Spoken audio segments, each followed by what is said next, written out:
It's a brilliant competency, this, because it can get your APC experience in the context of where you work. As an assessor, we get some submissions, and it's quite hard to understand what somebody does for a living. A rather vague work experience description, not right sure what the role entails, but actually describing your business planning activities. So some of the concepts in this video can help you explain to your assessors exactly what your role is and where you are in your organisation, and really give your experience context. So as I said, we're going to look at business planning activities and how they lead to the achievement of corporate objectives. As we all know, the motto for RICS is Est Modus in Rebus, which is Latin for there is measure in all things. And business plans are really key to surveyors because they can measure our performance against set objectives. Also, business planning is a really good life skill and covers a wide range of concepts from finance to leadership to bringing innovation, to bringing new solutions in and new products and strategy and working with people. It's a really positive competency, is this, and we really hope you grasp it and get the maximum from it. So first of all, we're going to look at the types of business plan. First of all, we're going to have a strategic business plan, and it's a strategy that is devised to achieve overall goals set by a business, whatever they are. They may be financial growth, they may be survival, but the strategic overall goals by a business, that's a strategic business plan. And it provides the framework for your tactical business decisions and approvals. And this plan can explain the business to people involved in that business implementation in order to inform them and motivate them.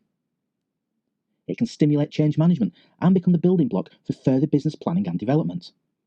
And it assists business benchmarking and performance monitoring.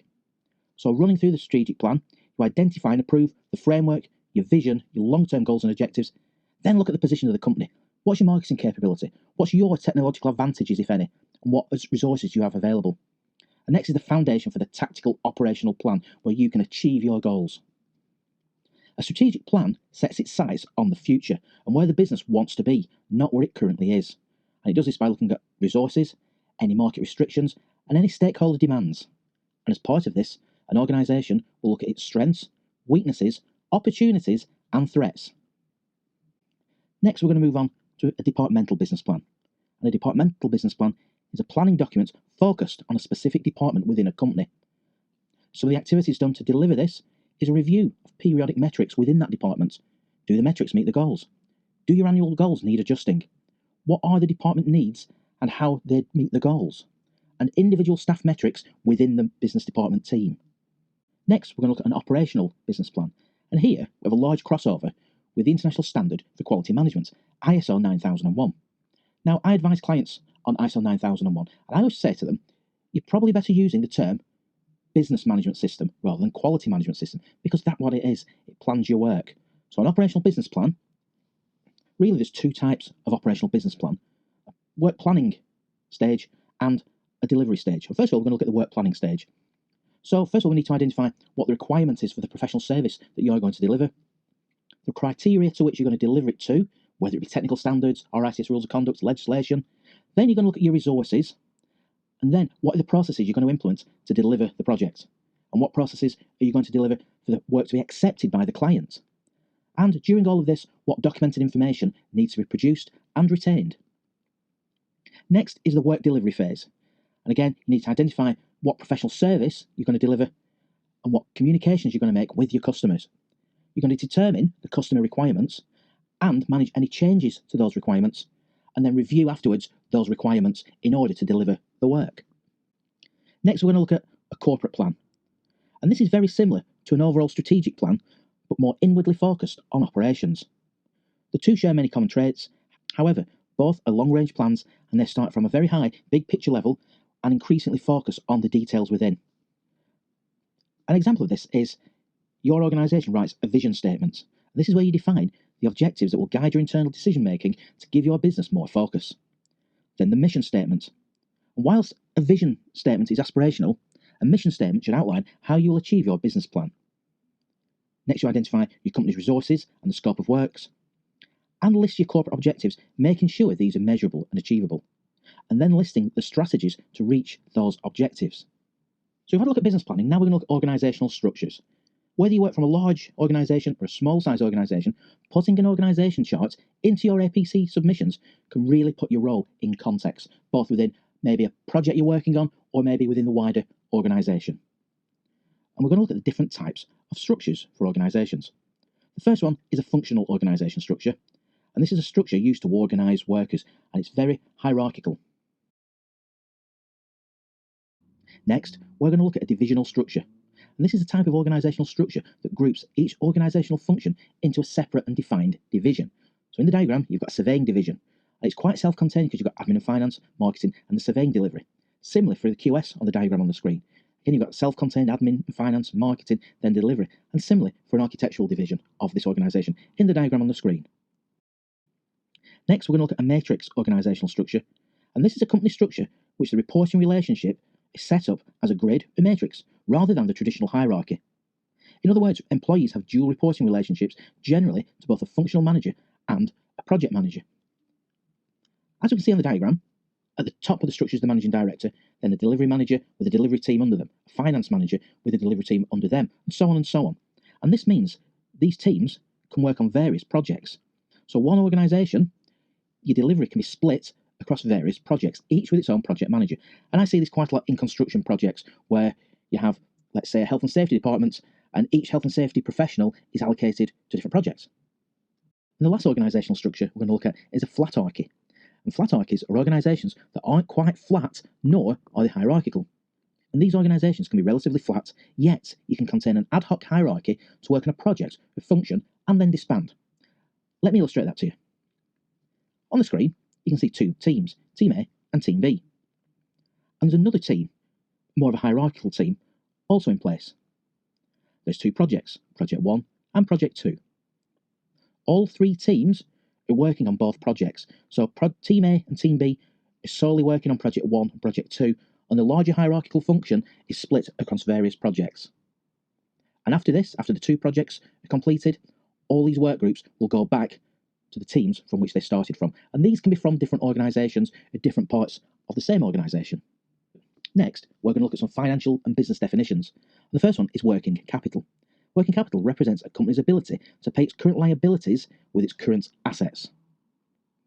A stock, also known as an equity, is a security that represents ownership of a fraction of a corporation. This entitles the owner of the stock to a proportion of the company's assets and profits equal how much stock they own.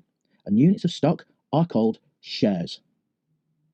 A debtor is a company or individual who owes money. If the debt is in the form of a loan from a financial institution, the debtor is referred to as a borrower. And if the debt is in the form of securities, such as bonds, the debtor is referred to as an issuer. Also, someone who files a voluntary petition to declare bankruptcy is considered a debtor. There's two main types of debtor all business owners need to be aware of. These are in the form of loans, and this is where a company who takes out a bank loan will become a debtor to that bank. And a trade debtor is a customer or client who hasn't yet paid you for your goods and services, and this will stop when the invoice is paid. On the other hand, a creditor is a party that is owed money by another party. On a personal level, it can describe a person who's lent money to a friend and hasn't had it paid back yet. However, in business, a creditor is an individual, business, or any other entity that is owed money by another entity because they have provided a service or product or have loaned them money. Next, we're going to look at financial benchmarking, and this is really important in your APC if you're doing any analysis or project management that requires analysis, or similar exercises. So we're going to look at some definitions of financial benchmarking. First of all, we're going to look at current ratios. And the current ratio is the current assets divided by the current liabilities. The result of this, if the ratio was below 2 to 1, this would give cause to concern about the ability of a business to meet its debts and trade successfully. Today, businesses tend to work within a ratio of 1 to 1. Next, quick ratios.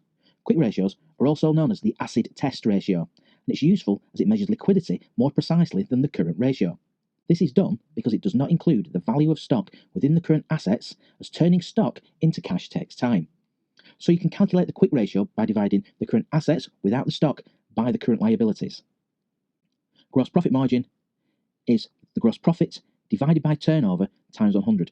So it looks at gross profit as a percentage of turnover. A breaking even point is fixed expenses divided by your gross margin, and these are the level of sales you need to achieve to make a profit. Net profit margin is a percentage of the net profit divided by the turnover times by 100. The net profit is calculated after taking account of all costs, and it may be affected by a declining gross profit or by increased selling or administration costs within the business. If net profit percentage is declining, it's worth looking at which costs increase the most within your organisation. Next, we'll look at return on capital employed, and this is the net profit divided by net assets times by 100. And this is to measure the level of profit compared to the value of net assets invested in the business. So that concludes the webinar. We hope you found it useful and understand some of the concepts of business planning activities being used to achieve your corporate objectives. Again, it's a really good competency to put into context your experience in terms of where you work and the industry you work in and the projects you're working on. If you've enjoyed this video, please subscribe to this channel if you haven't done so. We've got lots of content planned over the next few months, which we hope you're going to find useful and interesting. As always, good luck with your APC. Thanks very much for watching, and goodbye. Welcome to this interview practice session, where today we'll take a look at some questions and model answers focused on the business planning competency. And this competency falls under the RICS mandatory competencies and is applicable to all pathways, and the following questions and model answers are really designed to cover this area in detail to help candidates feel better prepared for their final assessment interview. So without further ado, let's go straight into the Q&A practice.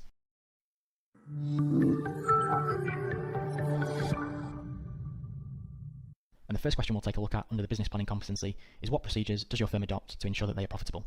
And to address this, we can first of all reference the use of timesheets, resource planners, fee and cost reconciliation tools, project reviews, yearly performance reviews, ongoing team meetings, director one-to-one catch-ups, implementation of a business development strategy, and project pipeline monitoring. We can also say that the timesheets can be used to record expenditure against each project, and that can quickly be compared against the fee income to determine the profitability of each working project. Another question you may be asked is, what issues would a company experience with a high staff turnover? And to address this, we could refer to increased recruitment costs, increased training costs, inconsistent production and performance, poor staff morale, lower customer satisfaction,